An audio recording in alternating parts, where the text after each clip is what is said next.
Adoro, Montenegro stanno uscite da tutta la partita di America da avanti, ну ინტერესი და მიზეზი დაკითხვის იყო აგრარული უნივერსიტეტი. ამ თემას აქვს ორი მხარე. რაც მე გუშინ ვეცადე რომ ამეხსნა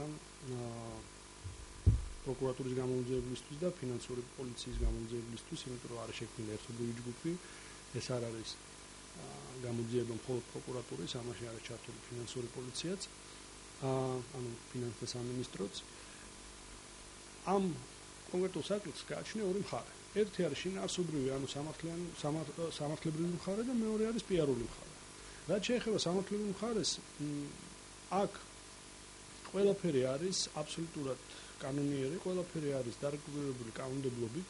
არსებობს მთავრობის ორი დავალება, რომელიც იყო გაცემული მთავრობის შემადგენლობით ჩემზე, რომ მე მომეწერა ხელი შეთანხმებაზე.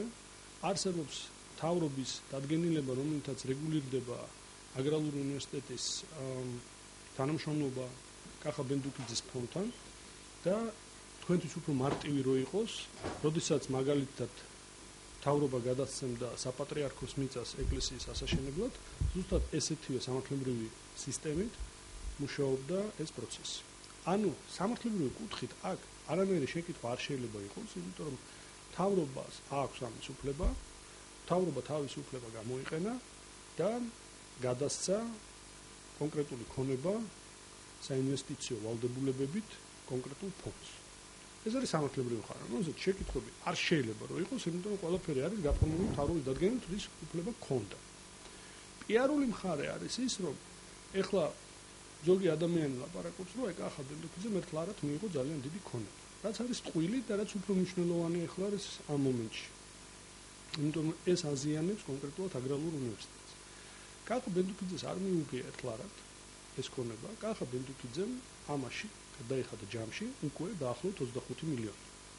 და ყოველწლიურად პლუს ამას ემატება ის 2 მილიონი, რომელიც ვალდებულება მოეხსნა სახელმწიფოს, ანუ კონკრეტულად განათლების სამინისტროს იმ კვლევით ინსტიტუტების დაფინანსების, რომელიც იმ სისტემაში შედიოდა. ბევრი დავა შეიძლება იმაზე, ეს იყო საბაზრო ფასი, თუ არ იყო საბაზრო ფასი. აქ თემა აბსოლუტურად სხვა არის. სულთა პიარული თემა არის აბსოლუტურად სხვა.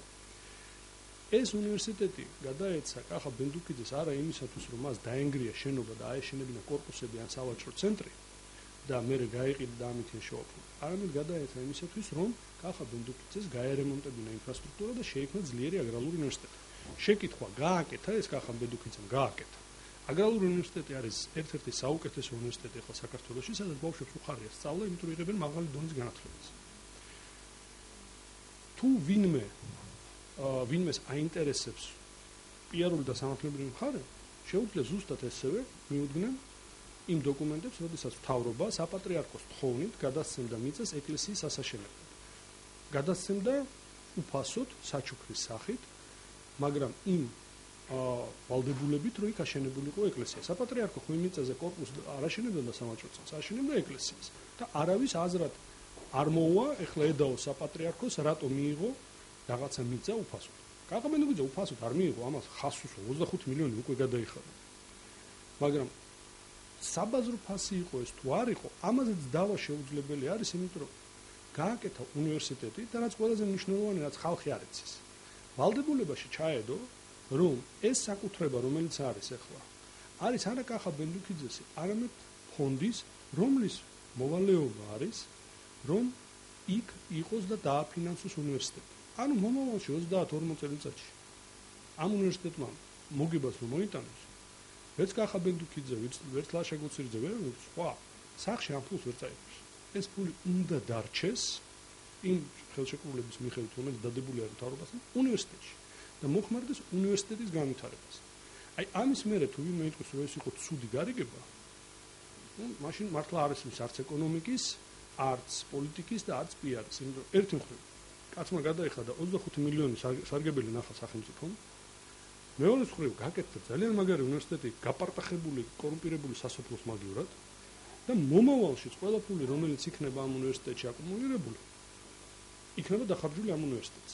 აი, ცუდი ამაში რა არის, თუ ვინმე როდისმე მეტყვის და დამისაბუთებს, მე ვიქნები ძალიან მადლობელი, იმიტომ რომ ეთყობა მაშინ მე არ მესმის არც ეკონომიკის, არც პოლიტიკის. მაშინ რეალური მიზანი რა არის პროკურატურის საგამოძიებო ორგანოების ამ შემთხვევაში ეს ინიშნებები გახდება, რომ ეს არის პოლიტიკური საქმე. ხო, მიზანი ვერც მე ვერ გავიგე და როგორც მე კახა ბედუგიძის ტელევიზორში მოვსმენ, ვერც იმან ვერ გაიგო. თუ ჩვენ შეგვიძლია ხო ჰიპოთეზები ავაშენოთ, შევქმნათ, ვთქვათ, მაგრამ რეალურად მიზანი იყო გაუგებარებო. ჩემს მიმართ შეკითხვა იყო, აი, კახა ბედუგიძეს რა ინტერესი ჰქონდა ამის გაკეთებისა, რადგან ჩემი პასუხი იყო ძალიან მარტივი, აბა რა ინტერესი ჰქონდა, როდესაც გააკეთა თავისუფალი უნივერსიტეტი. ესეთი უნივერსიტეტები მომგებიანი ფირმები არ არის, ხო, ეს არ არის კორპუსის აშენება, სადაც ან სავაჭრო ცენტრი, სადაც ფართებს აქირავებ და ასე შემდეგ. უმაღლესი განათლება ბიზნეს კუთხით არ არის ის სფერო, რომელშიც ადამიანი აბანდებს ფულს იმისათვის, რომ რაღაც მეგამოგებები ნახოს. ეს კაცი თulis, რომ ქვეყანას ამ კუთხით უნდა დაეხმაროს და ეს გააკეთოს თავისი სამშობლოსთვის და ახლა. ძალიან რთული არის შეკითხვაზე პასუხი, რომელსაც არსი არ არსებობს. სხვათან შევხვდით თუ მოისმინეთ გუშინ ბიზნეევანიშვილის განცხადება, მან აღნიშნა რომ პრეზიდენტთან დაკავშირებით გააკეთა განცხადება და აღნიშნა რომ მარგველაშვილით არის იმედგაცრუებული.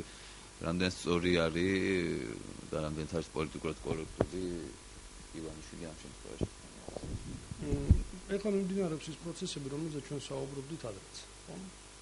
ეს მაგალითად ჩემთვის არც ბევრი ადამიანისთვის, რომელიც ერკვევა ამ პროცესებში არ იყო სიურპრიზი.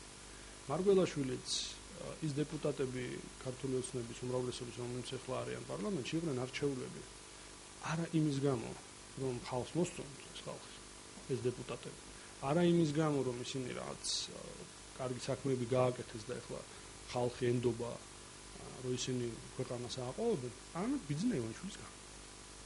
ხმები ყველა პარლამენტის, პრეზიდენტის, ეს არ არის მარგველაშვილის ხმა, ეს არ არის დეპუტატების ხმა, ეს არის ბიზნეევანიშვილის ხმები. უნებრივია დასაწყისშივე ყველა საუბრობდა იმაზე, რომ როდესაც არის ესეთი სიტუაცია, უნებრივია ყოველთვის ყოფილ პრემიერ-მინისტრს ექნება განცდა, რომ მან მოიგო ეს არჩევნები, ეს კაპიტალი, პოლიტიკური არის მისი კაპიტალი და გაუგებარი მისთვის იქნება ნებისმიერი, ასე ვთქვათ, ამ გზიდან გადახვევა ამ ადამიანების მიერ. მე ვთვლი, რომ ეს არ არის პირველი მერცხალი, მაგრამ ეს პროცესი გაგრძელდება, იმიტომ რომ ახლა ის ხალხი, რომელიც მოვიდა ხელისუფლებაში, მოდა მოდის ჭამის დროს.